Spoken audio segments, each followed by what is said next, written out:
Hi, my name is Penny. Faith. David. Wana. Jenny. Mallow. I work in facilities. In business support.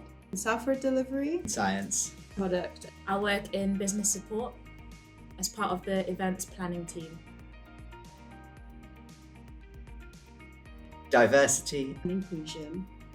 Diversity and inclusion for me, it's more than just like the way that we differ in terms of like appearance and things like that, but also our diversity of thought. The more diverse we are, the stronger we are, the more different viewpoints and ideas and backgrounds we have. Even being the youngest in the company, I still feel that I'm on the same level as everyone else. You're still as included as everyone else in the team. And it's just a lovely, welcoming environment to be in, really.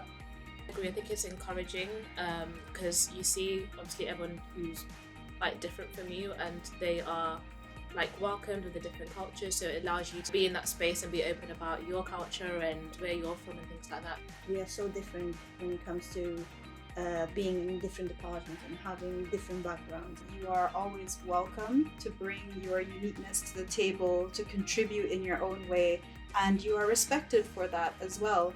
You feel that you can bring something new and you feel heard. Shared knowledge. Shared progress. Shared values.